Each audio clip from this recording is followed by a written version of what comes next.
Hey, Ty. Just wanted to ask about the atmosphere in the game. And I mean, it felt like every possession mattered, sort of playoff intensity out there. Did that feel like that out there? And how can that help you guys?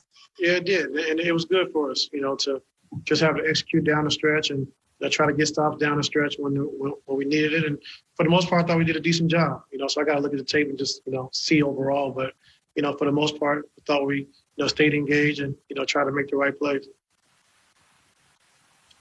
Thanks, Miriam. Next question will come from Ohm. Hey, Ty, your team is still building overall, including your defense. But for your defense to go up against a big three like that, what can you guys learn from today? And just how much pressure do they put on a defense? I thought we did a good job. I thought, outside of Kyrie a few times in transition, but, Kyrie's a tough shot maker, and he made some tough shots. I thought Durant made some tough shots, and that's what they do. So all you can do is try to contest them and make it hard for them. And, you got to live with the results. But I thought overall, we try to stay in front of the guys. We took the one-on-one challenge defensively. And like I said, Kyrie just made a lot of difficult shots, which he's capable of doing. Thank you. Thanks, Ohm. Next, go ahead, Andrew.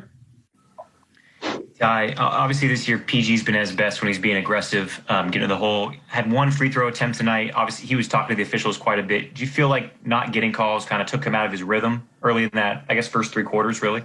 Yeah, but it shouldn't. We talked about playing through the officiating, no excuses. And, some calls should have went his way, but it didn't. And so we just got to keep playing. I thought, he got his composure back in the second half and he played through it. So we just got to, it's a learning lesson for us.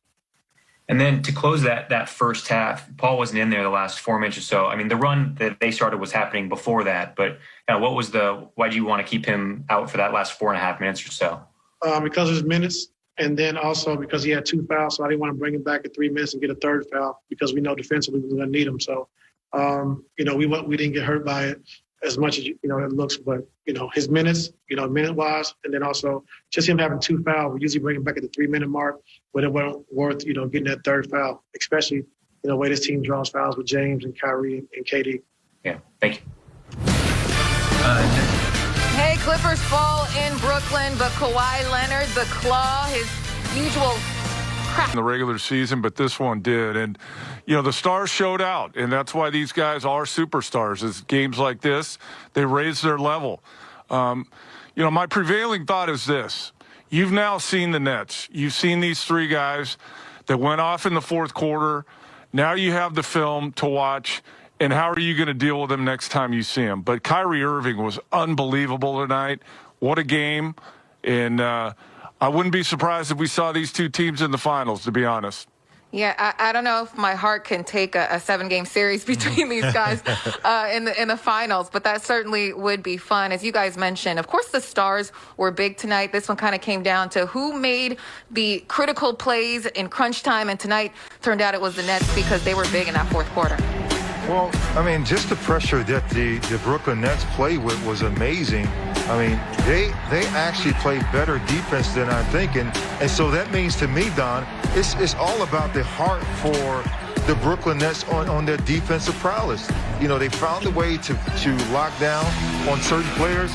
But, man, my Duke Blue brother, Mr. Kyrie Irving, he was on fire. He put pressure on this Clippers team every single time. And Don, the alarming thing about this is that the Brooklyn Nets shot 57% from the field. And you saw at one point that Kyrie Irving went off, and then all of a sudden James Harden was able to get going. He finished with a triple-double. And Kevin Durant got going with 28 points and 11 for 13 from the field. Well, you're right about the defense, Corey. It was better than I expected, too. But I have a feeling that this team is going to continue to get better defensively and raise their level to the moment. Like, this was the biggest game since Harden's been traded to Brooklyn, and they knew it, so they raised their level defensively. I think the biggest thing for me that stood out, Corey, and you touched on it, is they spread the floor. And if the floor spread, it is mano-a-mano. And Irving's tough to deal with. Durant's tough to deal with. Harden's tough to deal with. So moving forward, when you see him again, what is the defensive game plan? You cannot play them straight up. They are too good. They made too many threes. You're going to have a scheme to get the ball out of certain guys' hands and live with the consequences. But they were lethal in that fourth quarter, the Nets offense. Yeah, it's pick your poison with these guys. They end up shooting 57% from the field. field, but Kyrie Irving, special in this game. He finished with 39 points. They just couldn't get a handle on him. Well, I spoke to Don about this, that probably the most dangerous player for the Brooklyn Nets is Kyrie Irving. And the reason is because he puts more pressure on you on the offensive end. He can get to the basket. He can hit tough shots. He's probably, Don, one of the best finishers in this game. But when you have this luxury asset of Kyrie Irving, Kevin Durant, and James Harden, they're able to pick spots when it's time to score the basketball. And you said it, Don, earlier, the penetration and getting to the paint from Kyrie Irving, from James Harden, really put the Clippers in the bind. And this is what I would say, Don, this is the first time that I've seen the Clippers break down, not just far as offensively, but defensive breakdowns, multiple times wide open players being wide open during this game, Don. Irving's so fast with the ball, you don't know if he's going to pull. You don't know if he's going to get all the way to the paint, get all the way to the rim. Harden, you can kind of sit on his stuff. Like, when he decides to go, he's not as quick, so you can maybe run another guy at him. Durant, we talked about in pregame, he's a lot of over the top from the perimeter. But Irving is the problem because you don't know where he's going to be. He gets to his spots. If he decides he's going to get 40, he gets 40. If he decides he's going to be more of a playmaker, he does that. So, again, moving forward, the Clippers will have to devise a different defensive game plan to deal with him. Well, hopefully if they see the Nets again, they have another stopper in one Patrick Beverley, of course, who wasn't available for this game. But as we talk about the Clippers' defense, not being able to get a handle on those guys, one of their two-way guys in Kawhi Leonard certainly had it going on both ends. He had 33 tonight, and the Stars kind of rising to the occasion. Well, what I love about Kawhi, he put pressure on this team early, and I said it wasn't just his offensive game defensively. He had 4 steals tonight. He made Kevin Durant, Kyrie Irving, all these guys really work for what they got tonight by just playing good, aggressive, hard defense. Again, Donnie Mack, this is the best player, best two-way player in the game in Kawhi Leonard. And now we just start to see more of his arsenal, making threes, attacking the basket.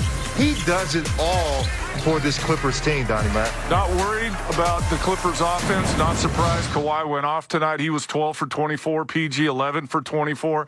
The offense isn't the problem. Again, I've said it 2 times. We're only in segment 1.